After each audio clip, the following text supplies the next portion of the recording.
السلام علیکم ورحمۃ اللہ وبرکاتہ۔ محترم ناظرین اکرام، اگر آپ واقعی عربی زبان سیکھنا چاہتے ہیں تو یہ چینل آپ کے لیے بہت ہی مفید ہے۔ محترم ناظرین، اب اس چینل پر عربی کی اسپیکنگ کے ساتھ ساتھ عربی گرامر کے بنیادی اور ضروری قواعد کو آسان الفاظ میں سکھانے کا سلسلہ بھی شروع ہو چکا ہے۔ یہ گرامر آپ کو نہ صرف عربی پڑھنے اور لکھنے میں مدد دیں گے بلکہ قرآن و حدیث کو بہتر سمجھنے میں بھی مدد دیں گے۔ یہ گرامر آپ کو صحیح تلفظ، صحیح درست جملے بنانے اور عربی فہم میں مہارت دلائیں گے۔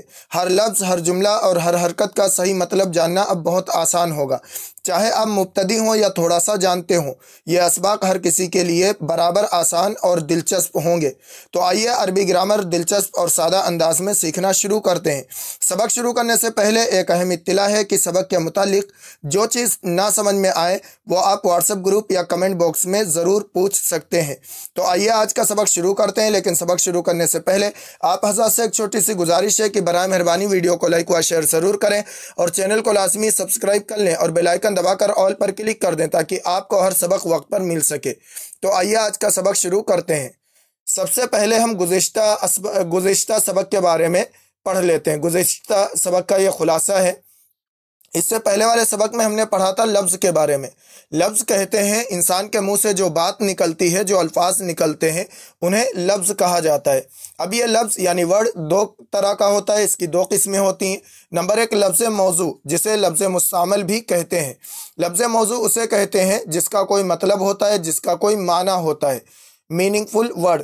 نمبر دو لفظ مہمل۔ لفظ مہمل اسے کہتے ہیں جس کا کوئی معنی نہیں ہوتا، کوئی مطلب نہیں ہوتا، بس جملے میں زور پیدا کرنے کے لیے بولے جاتے ہیں۔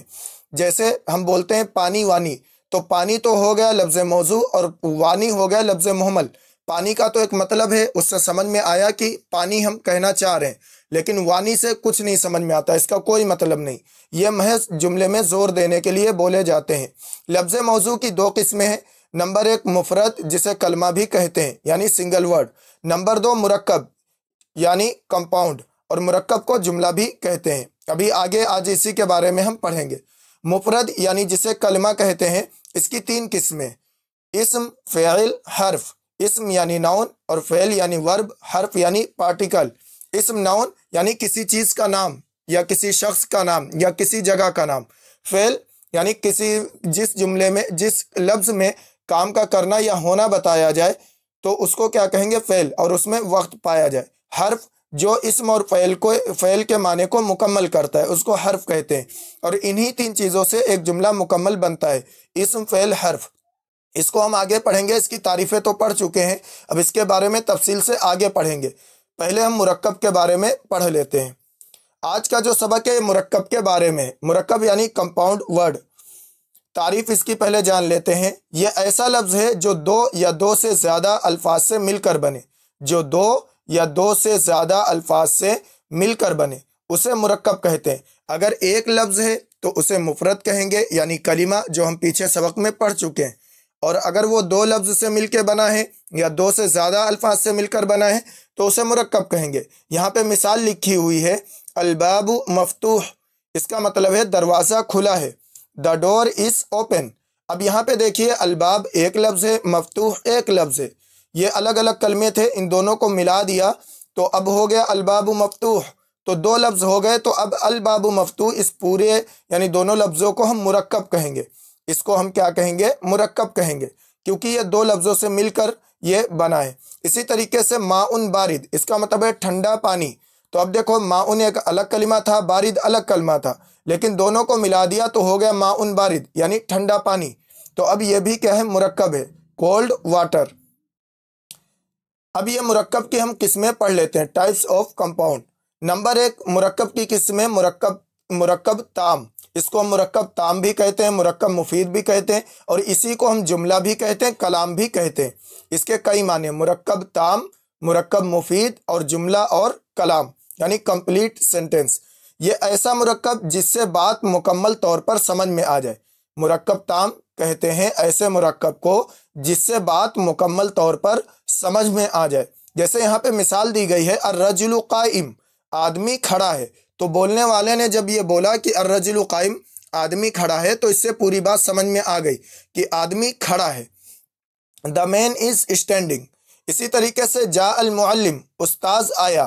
تو جب بولنے والے نے کہا کہ استاد آیا تو اس سے کیا ہے پوری بات سمجھ میں آ گئی. The teacher came. اب یہ جاء المعلم ہم بھی بول سکتے ہیں اور سامنے والا بھی بول سکتا ہے، چاہے ہم بولے چاہے سامنے والا بولے. اگر اس سے کوئی بات سمجھ میں آ رہی ہے، پورے طور پہ بات کیا ہے سمجھ میں آ رہی ہے، تو اسے ہم مرکب تام کہیں گے اور جملہ یا کلام کہیں گے. اب اس کے آگے چل کر اس کو پھر جملہ ہی ہم بولیں گے، اس لیے اس کو اچھی طرح یاد کر لینا کہ جملہ کسے کہتے ہیں جس سے بات مکمل طور پر سمجھ میں آ جائے. یا کوئی پوچھے کلام کسے کہتے ہیں تو کہیں گے ایسا مرکب جس سے بات مکمل طور پر سمجھ میں آ جائے. تو اس کو کیا ہے جملہ بھی کہتے ہیں، کلام بھی کہتے ہیں. اسی طریقے سے مرکب مفید اور مرکب تام بھی کہتے ہیں. تام کا معنی ہوتا ہے پورا، تو مرکب تام مطلب یعنی پورا مرکب، یعنی مرکب کا مطلب ہوتا ہے ملانا، ملا ہوا ہونا. اور مفید مطلب ہوتا ہے فائدہ دینے والا، تو مطلب ایسا مرکب جو فائدہ دے. اور اسی کو کیا ہے جملہ بھی کہتے ہیں، کلام بھی کہتے ہیں. تو جس سے بات مکمل طور پہ پوری طرح اچھی طرح سمجھ میں آ جائے اس مرکب کو مرکب تام یا مرکب مفید یا جملہ یا کلام کہتے ہیں. اس کے بعد آتے ہیں دوسری قسم مرکب کی پڑھتے ہیں. دوسری قسم ہے مرکب ناقص یعنی انکمپلیٹ فریز یا سینٹنس. یہ ایسا مرکب ہے جس سے بات مکمل طور پہ سمجھ میں نہ آئے، یعنی مرکب تو ہو، ملا ہوا تو ہو وہ دو لفظوں سے یا زیادہ لفظوں سے، لیکن بات نہ سمجھ میں آئے. جیسے یہاں پہ بنتن صالحہ، اس کا مطلب ہے نیک لڑکی، گڈ گرل. بنتن صالحہ نیک لڑکی. اب نیک لڑکی کسی نے کہا یا ہم نے کہا تو اس سے بات پوری سمجھ میں نہیں ہے کہ نیک لڑکی بیٹھی ہے یا کھڑی ہے یا سو رہی ہے یا کھا رہی ہے یا جا رہی ہے یا آ رہی ہے، تو کچھ بھی نہیں سمجھ میں آیا. بنتن صالحہ کہنے سے صرف اتنا سمجھ میں آیا نیک لڑکی، تو مکمل طور پہ بات سمجھ میں نہیں آئی، تو اس مرکب کو ہم کہیں گے مرکب ناقص. اسی طریقے سے کتاب و خالد، خالد کی کتاب. تو اب خالد کی کتاب، اس سے سمجھ میں پوری طریقے سے بات نہیں آئی کہ خالد کی کتاب نئی ہے یا پرانی ہے، خالد کی کتاب پھٹ گئی ہے یا کیا ہے، یا خالد کی کتاب میز پہ رکھی ہے یا ٹیبل پہ رکھی، کہاں رکھی، کچھ سمجھ میں نہیں آیا. تو اب یہ کیا ہے، یہ مرکب ناقص ہے، اس کو بھی ہم مرکب ناقص کہیں گے. تو مرکب تام یعنی جملہ اسے کہیں گے جس سے بات پوری طرح سمجھ میں آ جائے، اور جس جملے سے بات مکمل طور پہ سمجھ میں نہ آئے اسے مرکب ناقص کہتے ہیں. اب یہاں پہ ہم تھوڑا مرکب تام اور مرکب ناقص کے متعلق مشق کر لیتے ہیں. کچھ مثالیں دی گئی ہیں. پہلی مثال ہے احمد یقرأ الکتاب. احمد یقرأ الکتاب، احمد کتاب پڑھتا ہے. احمد ریڈس دا بک. اب یہ احمد یقرأ الکتاب، اب دیکھو جب کسی نے یہ بولا یا ہم نے یہ بولا احمد کتاب پڑھتا ہے، تو سامنے والے کو اس سے پوری بات سمجھ میں آ جائے گی کہ احمد کتاب پڑھ رہا ہے. تو اب یہ کون سا جملہ، یہ کون سا مرکب ہوا، مرکب تام، یعنی اسے ہم کیا کہیں گے جملہ یا کلام. یہ مرکب ناقص نہیں ہے کیونکہ اس سے بات مکمل طور پہ سمجھ میں آ گئی. نیچے مثال دی گئی ہے الورقۃ البیضاء یعنی سفید کاغذ، وائٹ پیپر. اب یہاں پہ جب ہم نے کہا الورقۃ البیضاء سفید کاغذ، تو اس سے بات سامنے والے کو سمجھ میں نہیں آئے گی. صرف اگر ہم کہہ دیں گے سفید کاغذ تو اسے کچھ نہیں سمجھ میں آئے گا کہ سفید کاغذ کیا ہوا، پھٹ گیا، جل گیا، کیا ہوا، یا اس پہ مجھے کچھ لکھنا ہے، کوئی بات نہیں سمجھ میں آ رہی. تو اس الورقۃ البیضاء کو کہیں گے مرکب ناقص.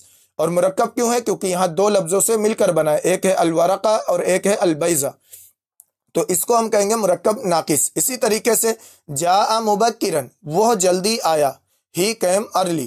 اب جاء مبکرن، وہ جلدی آیا، تو اس سے بات کیا ہے، جب ہم نے کہا کسی کے بارے میں جاء مبکرن، یا جیسے جاء احمد مبکرن، احمد جلدی آیا، تو اب سامنے والے جس نے یہ بات سنی اس کو یہ بات پوری طرح سمجھ میں آ گئی کہ احمد کیا ہے، آ گیا ہے.